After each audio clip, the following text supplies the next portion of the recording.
तो आज हम लोग बात करेंगे ए प्लास्टिक अनीमिया के बारे में, ठीक है ना।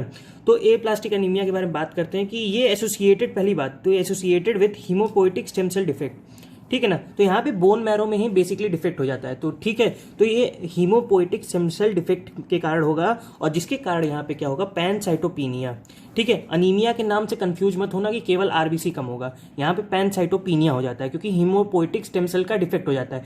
हीमोपोएटिक स्टेम सेल तुम्हारी ट्राइलिनिएज तुम्हारी बनाती है, आरबीसी, डब्ल्यूबीसी, प्लेटलेट, तीनों चीजें बनाती है, ठीक है ना। अगर तो ए प्लास्टिक एनीमिया हुआ तो पैनसाइटोपिनिया ले जाएगा क्योंकि वो हीमोपोएटिक स्टेम सेल के डिफेक्ट है। तो हम लोग देखते हैं कि स्टेम सेल जो होता है ये नॉर्मल सेल होता है। अगर इसके अंदर कोई इटियोलॉजिकल फैक्टर आ गया, इसकी पैथोजेनेसिस के बेसिस हम लोग बात करते हैं कि यानी कोई भी इटियोलॉजिकल फैक्टर्स का कोई भी रिस्क फैक्टर हुआ तो यहाँ पे एबनॉर्मल और ऑल्टर्ड स्टेम सेल बन जाएगी, ठीक है ना। तो रेड लाइन से हमने दिखाया है कि ये एबनॉर्मल सेल है। अब क्या होता है कि अगर ये जो स्टेम सेल है ये ऑल्टर्ड स्टेम सेल है, अगर इसमें दो चीज़ें हो सकती हैं। एक तो इसका टी सेल का एक्टिवेशन हो जाए, और अगर टी सेल का एक्टिवेशन हो गया, टी सेल के एक्टिवेशन के कारण क्या होगा कि यहाँ पे टीएनएफ अल्फा और इंटरफेरॉन गामा बन जाते हैं। आपने अपने इम्यूनोलॉजी में पढ़ा होगा कि टी सेल्स के एक्टिवेशन के कारण क्या क्या होता है, एक तो टीएनएफ अल्फा बढ़ जाता है, एक इंटरफेरॉन गामा बढ़ जाता है। अब इन दोनों के कारण से क्या होता है कि यहाँ पे बोन मैरो की एक्टिविटी जो है डिक्रीज हो जाती है क्योंकि स्टेम सेल ऑटल हो गई, ठीक है ना। टी सेल का एक्टिवेशन कराएगा, टीएनएफ अल्फा और क्या रिलीज हुआ, इंटरफेरॉन गामा रिलीज हुआ, तो ये बोन मैरो की एक्टिविटी कम कर देगा और ये क्या फाइनली लीड करेगा, बोन मैरो हाइपोप्लाजिया लीड करेगा, बोन मैरो का हाइपोप्लाजिया करा देगा। हाइपोप्लाजिया आप लोग समझते ही हैं, ठीक है ना। बोन मैरो का हाइपोप्लाजिया करा देगा जो फाइनली लीड करेगा पैनसाइटोपिनिया का। अब दूसरा ऑप्शन क्या हो सकता है इसके पास कि ये प्रोलिफरेशन अपना कम कर दे और डिफ्रेंशिएशन कम कर दे। प्रोलिफरेशन और डिफ्रेंशिएशन कम करेगा तो भी बोन मैरो का हाइपोप्लेजिया हो जाएगा और पैनसाइटोपिनिया ये लीड करेगा, ठीक है ना। तो नेक्स्ट बात करते हैं हम लोग इसके इंपॉर्टेंट इंफॉर्मेशन के बारे में, थोड़ी सी जानकारी इसके बारे में ले लेते हैं। तो ये इसके अंदर जो ड्रग होती है वो एंटी थ्रोम्बोसाइट ग्लोबुलिन होती है, एटीजी होती है। और दूसरी ड्रग कौन सी होती है, साइक्लोस्पोरिन। ये सब आप अपनी फार्मा में बेसिकली पढ़ेंगे, लेकिन यहाँ पे मैं बता दूं कि ड्रग्स इसमें कौन कौन सी होती हैं। तो ये दोनों ड्रग्स क्या करती हैं, टी सेल को कम करती हैं, जबकि टी सेल होती है उसको कम करती है क्योंकि यहाँ पे क्या हो रहा था कि टी सेल के एक्टिवेशन के कारण ये टीएनएफ अल्फा और इंटरफेरॉन गामा बन रहा था। यहाँ पे टी सेल के हम लोग को एक्टिविटी कम करानी है तो ये दोनों ड्रग देनी पड़ेगी, एंटोथ्रोम्बोसाइट, एंटी थ्रोम्बोसाइट ग्लोबुलिन और साइक्लोस्पोरिन। और ये क्या करता है, useful in aplastic anaemia, T cell activity को कम कर देगा, ठीक है ना। नेक्स्ट हम लोग बात करते हैं कि aplastic anemia can progress to, aplastic anemia किस में प्रोग्रेस कर सकता है। तो प्रोग्रेसेशन की बात करते हैं तो हम लोग ये देखते हैं कि ये माइलोडिस्प्लास्टिक सिंड्रोम में भी जा सकता है और एएमएल में, एक्यूट माइलॉइड ल्यूकेमिया में। अगर आपने हिमेटोलॉजी में पीएनएच पढ़ा होगा, पैरोक्सिस्मल नॉक्टर्नल हीमोग्लोबिनूरिया, इतने कठिन कठिन नाम है, बोलने में जीभ टेढ़ी हो जाती है। खैर जोक सपाट, अगर उस पीएनएच पे आपने अगर पढ़ा होगा तो वो भी क्या होता है कि अगर उस पर ज़्यादा म्यूटेशंस हो जाते हैं तो वो भी एएमएल को भी लीड कर सकता है। वो भी माइलोडिस्प्लास्टिक, अगर थोड़े भी म्यूटेशंस बढ़े तो माइलोडिस्प्लास्टिक सिंड्रोम कर लेगा और ज़्यादा म्यूटेशंस हो गए तो एएमएल को लीड कर जाएगा। तो ए प्लास्टिक एनीमिया भी उसी तरह होता है, ठीक है। तो नेक्स्ट बात करते हैं कि aplastic anemia also associated with PNH. मैंने आपको बता दिया क्योंकि वहाँ पे भी क्या होता था, टी सेल की एक्टिविटी कम होती थी अगेंस्ट डीपीआई लिंक प्रोटीन। वहाँ पे क्या होता था, CD59, CD55, ठीक है, और CD8 मॉलिक्यूल का होता था, ठीक है ना। तो उनके कारण अलग अलग एक्टिविटीज़ होते थे पीएनएच में। तो पीएनएच में ज़्यादा ना घुसते हुए आप लोग अगर पढ़ना होगा तो मैं पढ़ा भी दूंगा उसको बाद में, लेकिन अभी के लिए याद रखो कि ए प्लास्टिक एनीमिया जो होता है पीएनएच से भी एसोसिएटेड होता है। तो ए प्लास्टिक एनीमिया की इटियोलॉजी की बात कर लेते हैं, इसके कॉजेज क्या हो सकते हैं, इटियोलॉजी क्या हो सकती है, क्यों नॉर्मल सेल अपना किसी भी इटियोलॉजिकल, कौन कौन से ऐसे इटियोलॉजिकल फैक्टर्स हो सकते हैं जो इसको एबनॉर्मल स्टेम सेल बना दें, ठीक है ना। तो इसकी इटियोलॉजिकल फैक्टर्स की बात करते हैं कि पहली तो हो सकती है इसमें इनहेरिटेड में मतलब क्या क्या समझते हैं कि टीलोमेरेज की एक्टिविटी कम हो जाए, ठीक है ना। अगर टीलोमेरेज की एक्टिविटी होती है, कम हो जाती है तो रेप्लिकेशन नहीं लीड करेगा क्योंकि टीलोमेरेज के कारण ही तो रेप्लिकेशन होता है, ठीक है ना। और ये क्या कर सकता है, फैंकोनी अनीमिया करा सकता है। ये फैंकोनी अनीमिया जो होता है ये आपका ऑटोसोमल रेसेसिव होता है, ठीक है ना। फैंकोनी अनीमिया जो होता है ये ऑटोसोमल रेसेसिव होता है और इसमें क्या होता है कि defect in DNA repair genes हो जाते हैं, defect in DNA repair genes हो जाते हैं, ऑटोसोमल रेसेसिव होता है और defect in DNA repair genes होता है, ये याद रखना है आपको, ठीक है ना। नेक्स्ट बात करते हैं, तो हम लोग बात कर रहे थे कि हाइपोप्लेजिया हो जाता है उसमें किडनी और स्प्लीन में, और फिर बोन डिफेक्ट्स भी हो जाते हैं रेडियस और थंब में। किस में होता है ये आपका, किस में होता है ये, फैंकोनीज एनीमिया में होता है। और फैंकोनी सिंड्रोम जो होता है थोड़ा अलग होता है, रीनल ट्यूबुलर डैमेज हो जाता है। अगर आपने फार्मा की नॉलेज अपने अगर लिंक करें तो ये एक्सपायर्ड टेट्रासाइक्लिन खाने के कारण होता है और ये डिफरेंट होता है फैंकोनीज अनीमिया से। अब दूसरी बात करते हैं, एक इनहेरिटेड हम लोग ने पढ़ लिया कि टेलोमरेज की एक्टिविटी कम हो गई तो डीएनए रिपेयर जीन्स कम हो गएंगे, इससे रेप्लिकेशन कम हो जाएगा। तो नेक्स्ट हम बात करते हैं एक्वायर्ड कॉजेज की। एक्वायर्ड कॉजेज में दो तरह के कॉजेज हो सकते हैं, आपके इम्यून मेडिएटेड हो सकता है, इडियोपैथिक हो सकता है। इडियोपैथिक मतलब जैसे अगर आपको कोई भी बहुत होशियार बंदा है, उसको कुछ नहीं आता तो क्या बोलेगा कि मुझे नहीं आता, तो आपको वही मेडिकल टर्म्स में क्या बोलना है, इडियोपैथिक। हमें नहीं आता, हमें नहीं मालूम कैसे होता है, तो उसको बहुत प्यारा सा नाम दे दिया है इडियोपैथिक। बहुत ही मतलब कि इंजीनियर से तेजी दिमाग होता है मेडिकल वालों का, मैं तो मानता हूँ। कुछ नहीं आएगा तो बोल देंगे इडियोपैथिक, ठीक है ना।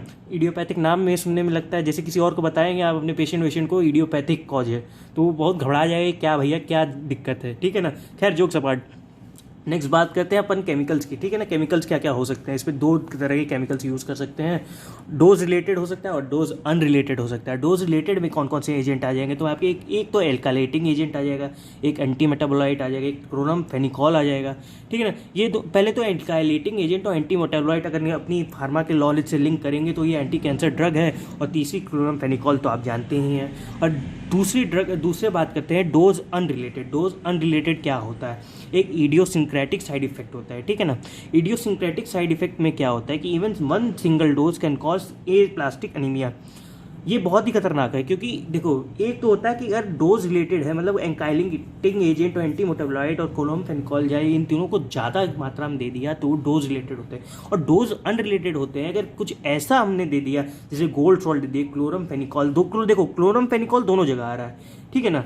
तो क्लोरम फेनिकॉल का क्या है कि कभी कभी ये डोज रिलेटेड भी हो सकता है, पेशेंट के ऊपर डिपेंड करता है ना, ठीक है। कुछ पेशेंट्स के अंदर क्या होता है कि डोज इंडिपेंडेंट भी होता है और डोज डिपेंडेंट भी होता है। अगर डोज डिपेंडेंट है तो क्लोरम फेनिकॉल वहाँ आ जाएगा, डोज इंडिपेंडेंट है तो क्लोरम फेनिकॉल इधर आ जाएगा। तो वहाँ पे even single dose can cause A plastic anaemia.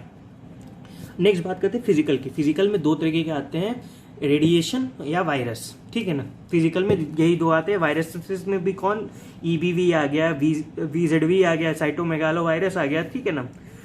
ये सब आप अपनी माइक्रोबायोलॉजी में पढ़ेंगे। नेक्स्ट बात करते हैं क्लिनिकल फीचर्स की। क्लिनिकल फीचर्स में इसमें क्या क्या आते हैं, तो इसमें देखते हैं नो एज प्रीडिलेक्शन।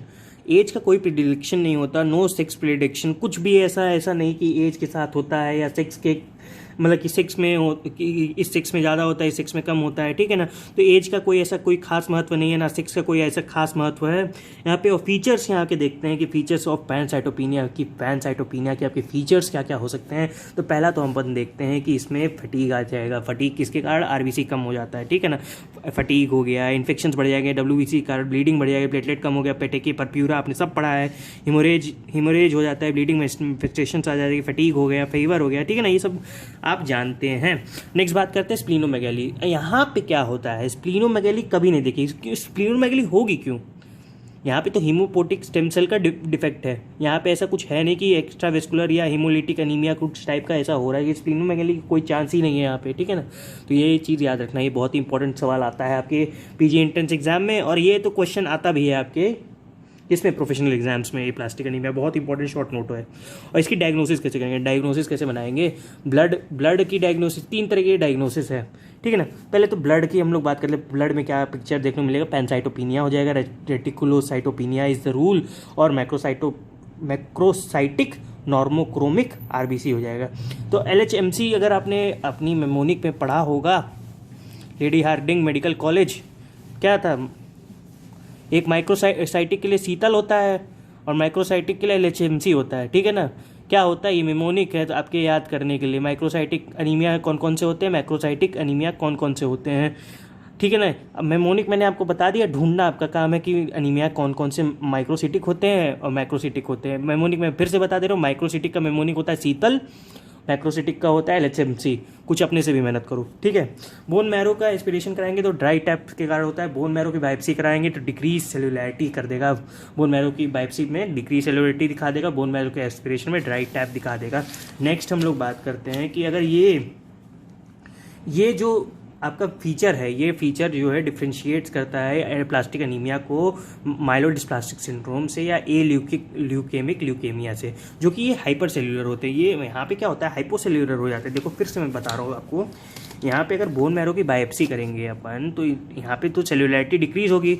अगर अब मैं इसी में अगर इसको लगाऊँ, इसको डिफरेंशियल डायग्नोसिस अपनी करने जाऊँ इसका माइलोडिस्प्लास्टिक सिंड्रोम से या ल्यूकेमिक ल्यूकेमिया से ALL, तो उसमें क्या होता है, हाइपर सेल्यूलर हो जाता है। यहाँ पे हाइपोसेल्यूलर है, तो हाइपोसेल्यूलर यहाँ पे बोन मैरो बायोप्सी से ही पता चलेगा कि डिफरेंशियल डायग्नोसिस आपकी बन पाएगी। तो ट्रीटमेंट नेक्स्ट बात करते हैं। ट्रीटमेंट बहुत इंपॉर्टेंट, आपने पहले ही मैंने बता दिया, एंटी थ्रोम्बोसाइट,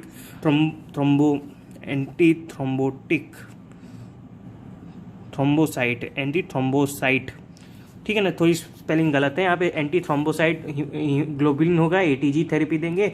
और ट्रीटमेंट ऑफ चॉइस हमेशा बोन मैरो ट्रांसप्लांटेशन, वहाँ पे PNH में भी और एप्लास्टिक एनीमिया में। PNH और एप्लास्टिक एनीमिया आपका क्लोजली एसोसिएटेड है, ठीक है ना। तो PNH अगर आप एप्लास्टिक एनीमिया थोड़ा बहुत जानेंगे तो आप PNH भी थोड़ा बहुत जान जाएंगे। अब क्लासिफिकेशन की बात करते हैं, एप्लास्टिक एनीमिया की क्लासिफिकेशन बहुत ही important.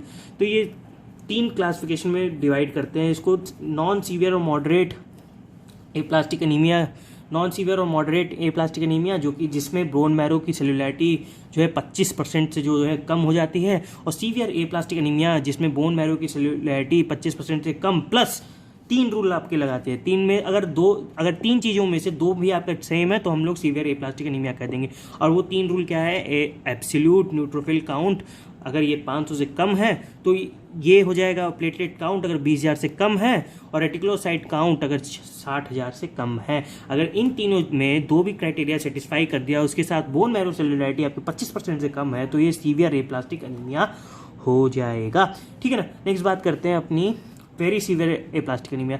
Severe aplastic anaemia with absolute neutrophil count, यहाँ पे कितना था आपका न्यूट्रोफिल काउंट, 500 से कम था। यहाँ पे अगर 200 से कम भी आपका न्यूट्रोफिल काउंट हो गया तो वेरी सीवियर एप्लास्टिक एनीमिया, मतलब कि पेशेंट का जान खतरे में है। तो commonest cause of death in patients with severe and very severe aplastic anaemia is septicaemia, ठीक है ना। अब सेप्टिसीमिया जो है इसका कॉमनेस्ट कॉज है, क्योंकि यहाँ पे WBCs का ज़्यादा फंक्शन आता है। जब WBCs कम होंगे तो सेप्सिस का ज़्यादा चांसेस होगा, सेप्टिसीमिया हो सकता है। और इसकी जो है प्रोग्नोसिस बहुत ही ख़राब होती है, बैड प्रोग्नोसिस होती है। कि आप अगर किसी भी डिजीज़ की गुड प्रोग्नोसिस होती है तो ठीक करने की ज़्यादा संभावनाएं होती है, किसी भी डिजीज़ की अगर बैड प्रोग्नोसिस होती है तो पेशेंट के लिए बहुत ही ख़राब बात मानी जाती है, या डॉक्टर के लिए भी, ठीक है ना। तो आज के लिए बस इतना ही, तो मिलेंगे नेक्स्ट लेक्चर में।